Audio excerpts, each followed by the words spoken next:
Assalamualaikum warahmatullahi wabarakatuh. Jika di berandamu tampil video ini, maka itu salah satu petunjuk dari Allah Ta'ala khusus kepada dirimu.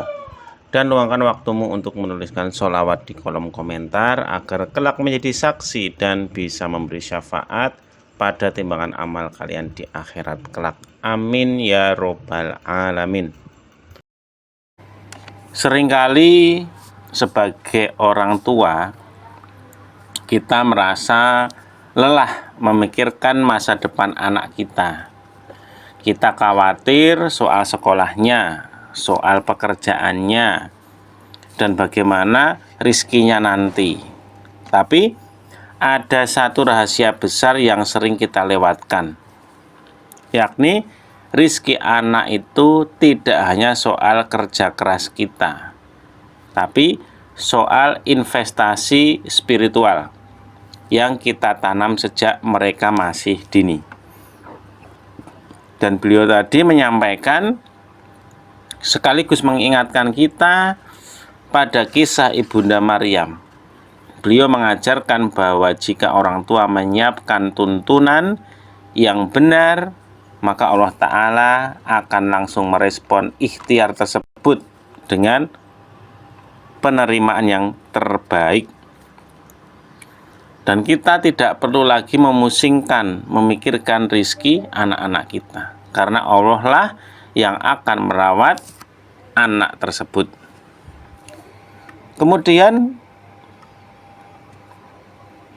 ikhtiar yang pertama dengan apa yang beliau sampaikan tadi dimulai dari hal yang paling mendasar atau yang paling fundamental, yakni pemberian sebuah nama. Jadi nama ini bukan sekedar identitas, tetapi doa yang dipanjatkan setiap kali nama itu dipanggil.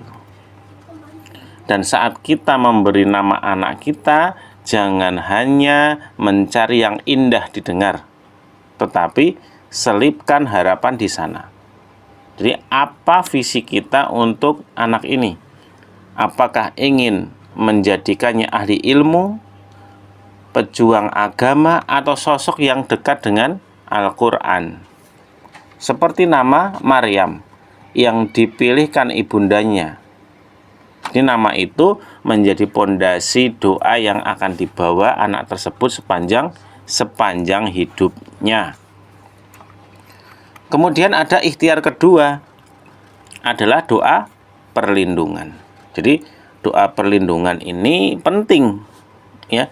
Jadi sejak anak lahir, mintalah perlindungan kepada Allah Ta'ala agar mereka terjaga dari godaan syaitan. Ada doa spesifik yang bisa diucapkan seperti yang beliau sampaikan tadi di setiap malam saat anak kita terlelap. Jadi ucapkanlah membaca doa Allahumma ini uizzuha atau udzuha untuk laki-laki, ya. Bika wa dumiyataha minasyayatonir rajim. Jadi ini adalah benteng yang tidak terlihat yang kita bangun untuk anak-anak kita. Kemudian ikhtiar yang ketiga adalah memilihkan pembimbing. Jadi saat anak kita mulai tumbuh, pastikan lingkungan belajarnya itu baik, ya, sekolahnya maupun pengajarnya juga baik, memiliki dua kriteria utama. Jadi mereka harus soleh dan pintar. Jadi jangan hanya melihat kemudahan atau kepopuleran saja, tetapi carilah sosok guru yang bisa memastikan anak kita paham tentang siapa Robnya. Kemudian ikhtiar yang terakhir seperti apa yang telah beliau sampaikan tadi, yang sangat spesial adalah menyiapkan mihrab. Jadi ini bukan berarti kita harus membangun ruangan megah, itu bukan. Jadi mihrab ini bisa berupa sudut kecil di rumah kita, ya, satu hamparan sajadah yang dikhususkan hanya untuk ibadah. Jadi tempat ini menjadi zona suci di rumah kita. Jadi ketika anak kita terbiasa melihat orang tuanya atau dirinya sendiri beribadah di tempat tersebut, ya, mereka akan tumbuh dengan kesadaran bahwa Allah selalu ada. Jadi ini yang membuat rizki datang dari sisi yang tidak terduga, ya, karena hati anak ini sudah tertaut dengan sang pemberi rizki. Kemudian yang terakhir, ya, beliau tadi juga menyampaikan ikhtiar yang terakhir ini cukup berat. Jadi mungkin lelah, ya, kita lelah, ada rasa cemas juga, tapi percayalah, anak itu tumbuh dan Allah mulai memperhatikan anak-anak kita jika kita mengamalkannya tadi. Jadi semua investasi itu akan dibayar lunas oleh Allah Ta'ala. Jadi kita tinggal menunggu kebahagiaannya. Jadi tugas kita sebagai orang tua adalah berikhtiar maksimal, lalu bertawakal. Jadi serahkan hasilnya kepada Allah, karena dialah yang paling tahu, ya, masalah terbaik bagi anak-anak kita. Jadi mari kita mulai investasi ini dari sekarang agar masa tua kita nanti tenang dan anak-anak kita sukses di dunia serta di akhirat, insya Allah.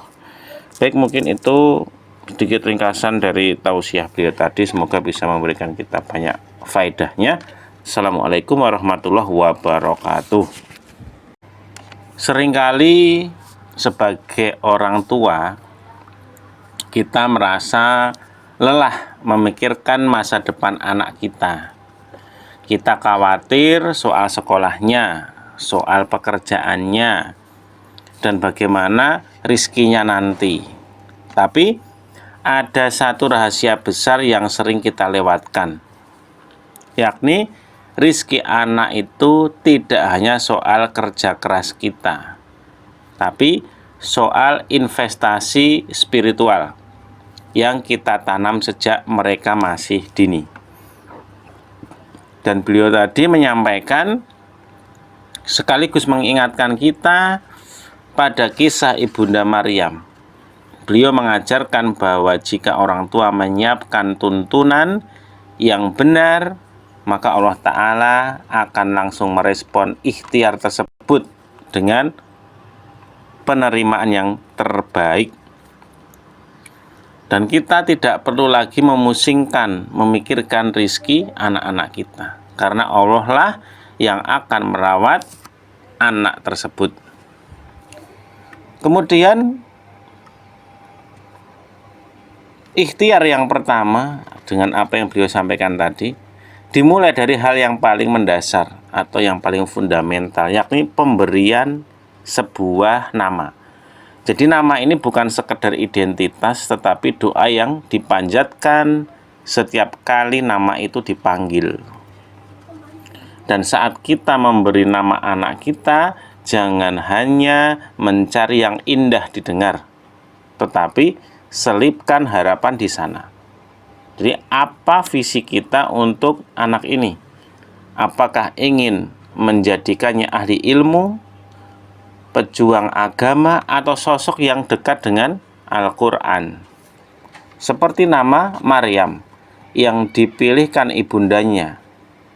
Ini nama itu menjadi pondasi doa yang akan dibawa anak tersebut sepanjang hidupnya. Kemudian ada ikhtiar kedua, adalah doa perlindungan. Jadi doa perlindungan ini penting, ya. Jadi sejak anak lahir, mintalah perlindungan kepada Allah Ta'ala agar mereka terjaga dari godaan syaitan.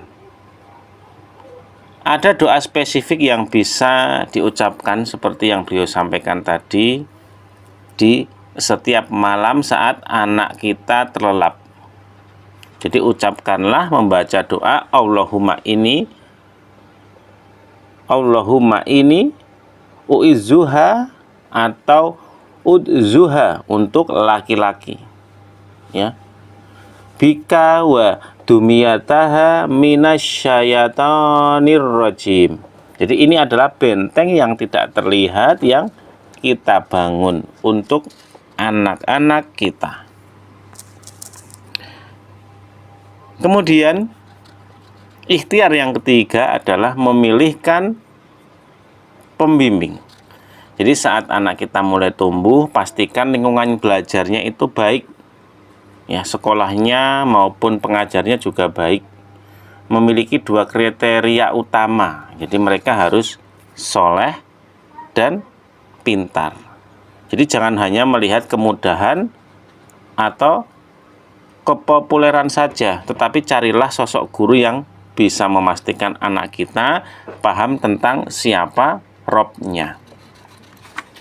Kemudian ikhtiar yang terakhir seperti apa yang telah beliau sampaikan tadi, yang sangat spesial adalah menyiapkan mihrab. Jadi ini bukan berarti kita harus membangun ruangan megah, itu bukan. Jadi mihrab ini bisa berupa sudut kecil di rumah kita, ya, satu hamparan sajadah yang dikhususkan hanya untuk ibadah.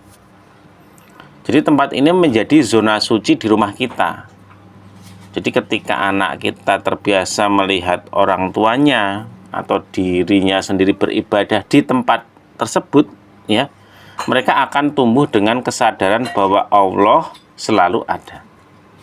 Jadi ini yang membuat rizki datang dari sisi yang tidak terduga, ya, karena hati anak ini sudah tertaut dengan sang pemberi rizki. Kemudian yang terakhir, ya, beliau tadi juga menyampaikan ikhtiar yang terakhir ini cukup berat. Jadi mungkin lelah, ya, kita lelah, ada rasa cemas juga, tapi percayalah,